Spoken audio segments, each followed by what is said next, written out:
આજની ધર્મકથા. પ્રણામ. ધર્મકથા અંતર્ગત આપણે હેમરાજ શેઠના મિત્ર શેરશાહ એમના આકસ્મિક મૃત્યુ પછીની ઘટનાઓ અને એમની પાછળ થયેલી દિલ્હીના તખ્તની હિલચાલો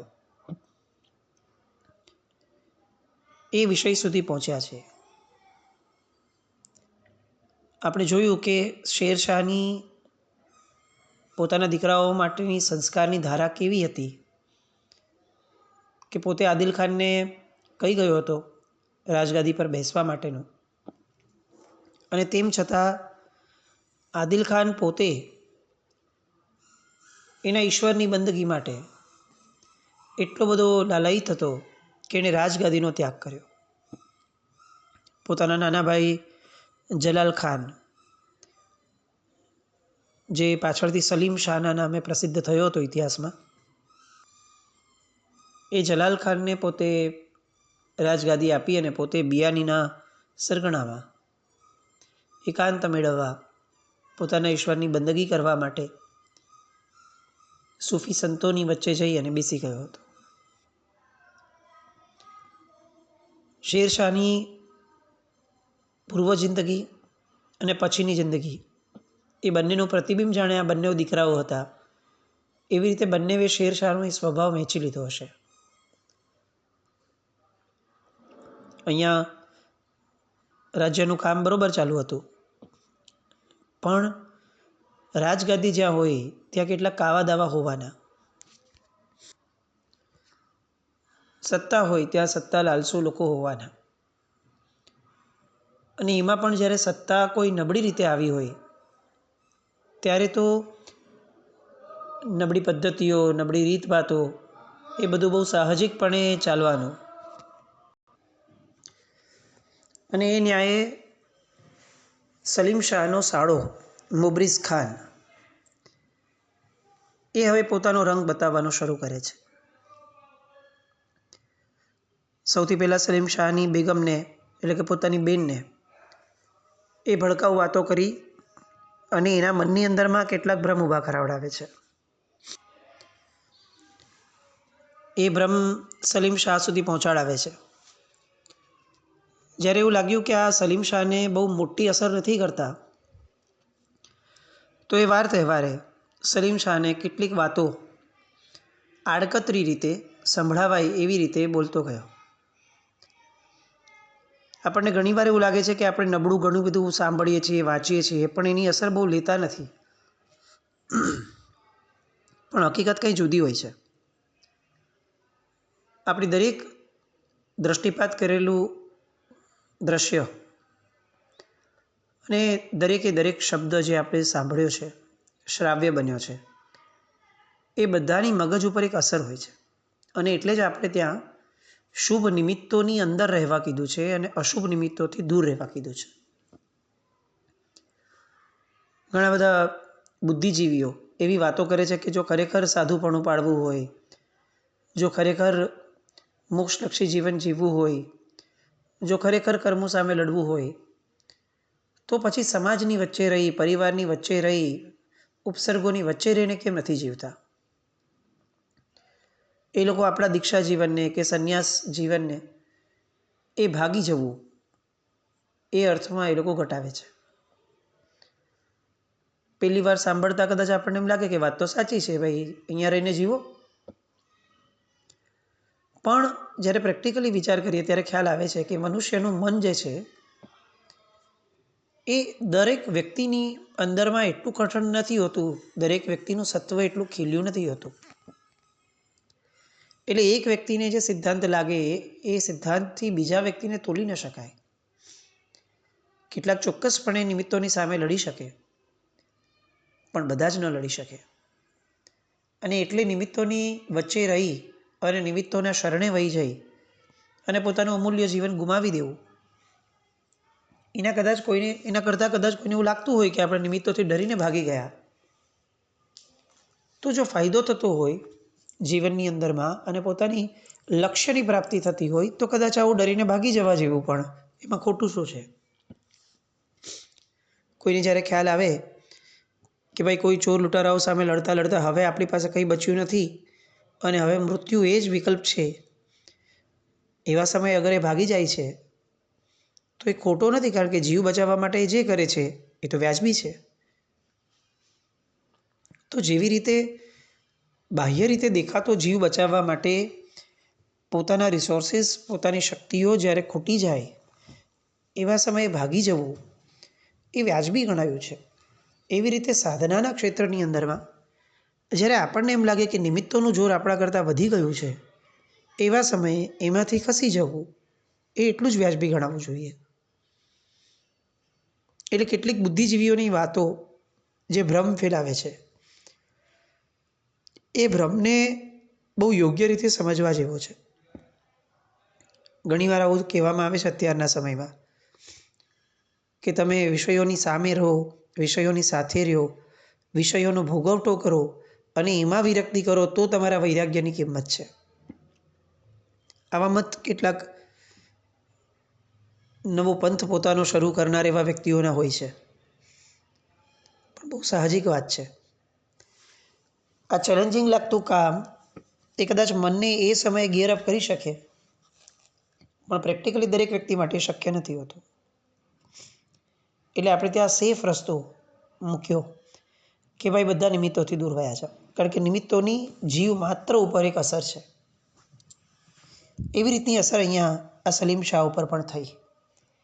એને જે કહેવામાં આવ્યું, એના મગજની અંદરમાં જે ઘુસાડવું હતું, એની માટે જે વસ્તુઓ એને બતાવવામાં આવી, એ બધી ભલે બેઅસર સાબિત થતી હતી, પણ કંઈક અસર છોડીને જતી હતી. એ અસર ત્યારે વર્તાય કે જ્યારે કાબુલ સાઈડથી એક ગુપ્તચર આવ્યો અને ખવાસ ખાન સાથે મળવા માટેની એણે રજૂઆત કરી. ખવાસ ખાનને સંદેશો મોકલાવ્યો, પણ ખવાસ ખાન એ બિયાનીના વાતાવરણની અંદરમાં એટલો બધો મશગુલ હતો અલ્લાહની બંદગીમાં, સૂફીઓના સહવાસની અંદરમાં, કે એને એ સમયે અહીં પાછા આવવાનું એ સમયે મન ન થયું. અને ત્યારે સલીમ શાહે સાંભળેલી બધી એના મનની વાતો, મુબરીઝ ખાને જે એના મનમાં ઘુસાડવી હતી, એ બધી વાતો એ એકદમથી ઉદયમાં આવી.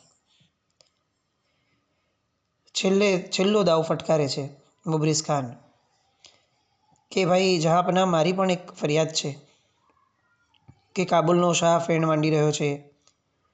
ઈરાન, હિન્દની બહાર રખડતા મોગલ બાદશાહો, આ બધા પણ જ્યારે જમાવટ કરી રહ્યા છે, રજપૂતો એ જ્યારે આપણી સામે ડોળા ફાડીને બેઠા છે, એવા સમયે જો આવી રીતે બિયાનીની અંદરમાં ખાલી ધર્મ ધ્યાનની અંદરમાં જ આપણા સેનાપતિઓ રહેશે તો આ સેના જે છે એ તો ગાફિલ થઈ જશે, એ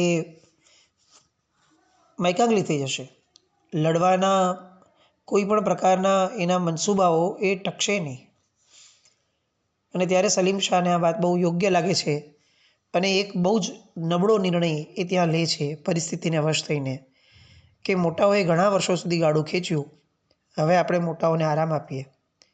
એ લોકો આમ પણ બહુ દિવસ જહેમતો ઉઠાવી અને થાક્યા હશે, તો આપણે એનું કામ કરી લઈએ.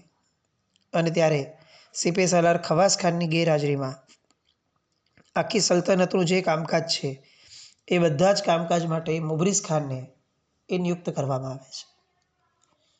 એક એવું પગલું કે જે પગલાંને કારણે આખો ઇતિહાસ બદલાય છે. એક એવું પગલું કે જે પગલાંના કારણે સલીમ શાહ પોતે એક એવા વમળની અંદરમાં ફસાતો જવાનો છે કે જેમાંથી બહાર આવવું એની માટે અશક્ય થવાનું છે. આ બાજુ થોડાક સમય પછીથી ખવાસ ખાનને સમાચાર મળ્યા કે પોતે આવી રીતે પોતાના સ્થાનથી દૂર કરાયા છે, જેની નોંધ પણ એમના સુધી પહોંચાડવાનું સલીમ શાહને યોગ્ય નથી લાગ્યું. પણ સાથે બેઠેલા આદિલ ખાને એમને સમજાવ્યું કે અલ્લાહની બંદગીમાં બેઠેલા માણસને આવો ક્રોધ અને આવું અહંકારનું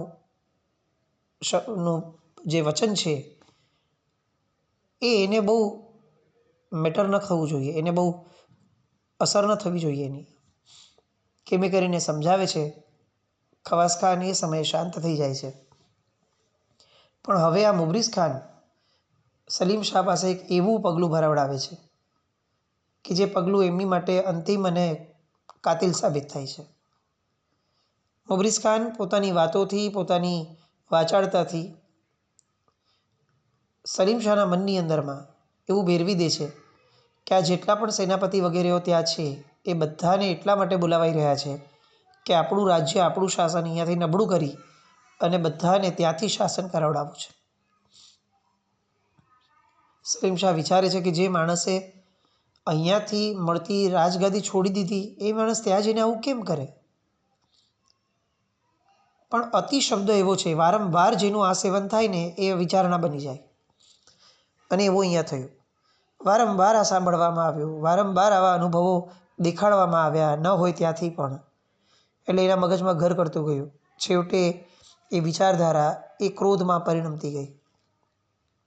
અને મુબરીઝ ખાન એ પોતાની વ્યૂહરચનામાં આબાદ રીતે સફળ થયો. અંતે એ સલીમ શાહ પાસેથી એવો નિર્ણય કરાવડાવી શક્યો કે આદિલ શાહને ગમે તેમ કરી અને દિલ્હી લાવવામાં આવે. જે આદિલ શાહ ફક્ત પોતાના આત્માની, પોતાના સુકૂન માટે બિયાનીના રાજ્યમાં ગયો છે, બધું જ છોડીને ગયો છે. ત્યાં અહીંયાની સલ્તનતોનું એક પણ જેને કહી શકાય કે શાહી તત્વ એણે પોતાના હસ્તક રાખ્યું પણ નથી.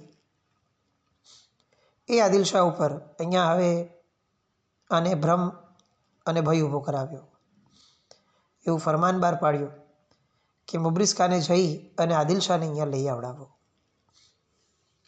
બહુ નબળું ફરમાન હતું. પોતાનો મોટો ભાઈ છે, આખું જગત જેને બહુ જ સારી રીતે પૂજી રહ્યું છે સજ્જન વ્યક્તિ તરીકે, એવા વ્યક્તિ માટે આવી રીતનું ફરમાન બહાર પાડવું એ બહુ મુશ્કેલ હતું. પણ જ્યારે વ્યક્તિ ભ્રમની અંદરમાં અંધ બને છે ત્યારે એ શું કરે છે એની એક પણ ગતાગમ એની માટે ઉપસ્થિત હોતી નથી. મુબરીઝ ખાન ગયો. એને તો એનો દાવ અજમાવવાનો હતો. એને સામાન્ય રીતે એવું જણાવવામાં આવ્યું હતું કે ભાઈને અહીંયા બહુમાનપૂર્વક લઈ આવજો. પણ ત્યાં જઈને એણે પોતાના રંગ દેખાડ્યા. આદિલ શાહ પાસે ગયા, જઈને બધી વાત કરી. સામાન્ય રીતે આદિલ શાહે તો બહુ જ સારી રીતે એને આવકાર આપ્યો અને એને કહ્યું કે તમે પણ અહીંયા બેસો આ સૂફી સંતો સાથે અને તમારા મગજને શાંત કરવા માટેની જે પ્રક્રિયા છે એની અંદર તમે પણ જોડાઓ. આ મગજની શાંતિ જ તમને શીખવાડશે અને તમને સમજાવશે કે આ જન્મ એ કેટલો મહત્ત્વનો છે અને એની અંદર ખુદાની બંદગી એ કેટલી વધુ મહત્ત્વની છે. પણ મુબરીઝ ખાનને મન તો આ બધી વસ્તુઓનો કોઈ અર્થ નહોતો. એણે આદિલ શાહને કહ્યું કે તમને જહાંપનાહ જે છે સલીમ શાહ એ તમને દિલ્હી બોલાવે છે. આદિલ શાહે કહ્યું કે હમણાં તો દિલ્હી આવવું એ કોઈ ધારણામાં નથી. એમ નક્કી એવું હોય તો અહીંયા આવે, મળવું હોય તો. બહુ સામાન્ય ભાઈઓ તરીકેની વાતો ચાલુ હતી, પણ મુબરીઝ ખાને આ વાતને બહુ અલગ રીતે મૂકી અને એણે એમ કહ્યું કે શહેનશાહનું ફરમાન છે, એમનો આદેશ છે. આદિલ શાહે કહ્યું કે અહીંયા આદેશ કયો ચાલે? આ તો સૂફી સંતોનું નગર છે, અહીંયા તો અલ્લાહનો આદેશ ચાલે. પણ એ વાતને ફરી ઊંધી રીતે મુકાઈ અને એમ કહ્યું કે મને એવું જણાવવામાં આવ્યું છે કે કોઈ પણ પ્રકારે એમને લઈ આવવા. આદિલ શાહ પૂછે છે કે કોઈ પણ પ્રકાર એટલે શું? અને ત્યારે કહેવામાં આવ્યું કે જો આપ પ્રેમથી આવો તો બહુ ઉત્તમ, ન આવો તો આપને ઘેરીને આપને સોનાની બેડી પહેરાવીને પણ દિલ્હી લઈ આવવા. અને આ વાતથી બિયાનીનું આખું સરગણું ખળબળી ઉઠે છે. ખવાસ ખાન સીધી પોતાની શમશેર બહાર કાઢે છે. આસપાસ રહેલા સૈનિકો એ બધા જ આ મુબરીઝ ખાનને ખતમ કરી દેવા માટે તત્પર બન્યા છે. પણ આદિલ શાહ અને એની પોતાની સજ્જનતા એ બંને અહીં કામમાં આવે છે. આદિલ શાહ સમજાવે છે એને કે તું જે કરી રહ્યો છે તે ખોટું છે. મારો ભાઈ ક્યારેય આવી રીતે ફરમાન ન પાડે. પણ મુબરીઝ ખાનને કંઈને અર્થ ન હતો. અને સલીમ શાહ એને સેનાપતિ બનાવી અને એવો ફસાઈ ગયો હતો કે હવે અત્યારે જે પણ કરે એમાં એનો સ્ટેમ્પ એ એને દેખાઈ આપતો હતો. શાહનો બંદો બનવા માટે ગયેલો આદિલ શાહ એ હવે આ શહેનશાહના નામ ખાતર એને દિલ્હી જવા માટેની વાત સ્વીકારી. એ સમજાવે છે કે તું કયામતનો વિચાર કર તું જે તહોમત લગાવી રહ્યો છે એ સાવ વ્યર્થ છે. કોઈ એક કબૂતર જાણે બાજ ઉપર તરાપ મારે એવી વાત છે. મને કેમ મારા ભાઈ પ્રત્યે જરા પણ આવી રીતે ઈર્ષ્યા હોય? મારે કેમ એનું રાજ્ય પચાવી પાડવું હોય? એનું રાજ્ય તો મને જ મળ્યું હતું, મેં જ છોડીને એને આપ્યું છે, હું કેમ પચાવી પાડું? પણ આદિલ શાહના બંને હાથમાં બેડીઓ નખાવડાવી. રૈયતને પણ કેટલોક ઇન્સાફ અને કેટલીક બેઇન્સાફી જોવા મળી. આદિલ શાહ બધાને જે તલવાર કાઢીને ઊભા હતા એ બધાને શાંત કરે છે. જો મારે તલવારનો ભરોસો કરવો હોત તો હું આ તસ્બીને હાથમાં ન લેત. અફઘાન સત્તાના અફઘાનોની શમશેરોથી મારે ભાગલા નથી થવા દેવા. મારો ભરોસો આજે પણ તલવારમાંની તસ્બીમાં છે. એમ કહી અને એણે પોતાના પ્રેમી ભક્તોને વચ્ચે પડવાની ના પાડી. દિલ્હી લઈ જવા માટે રસ્તો આગળ વધે છે. આ શાહી ફકીરને કોઈ વિશેષ દુઃખ દર્દ ન હતા. એને તો એમ થયું કે અલ્લાહની મરજી છે, એ કહેશે ત્યારે જિંદગીની કસ્તી છોડી પણ દઈશું, એમાં શું? એની ઈચ્છાથી જે થાય છે એ થાય છે.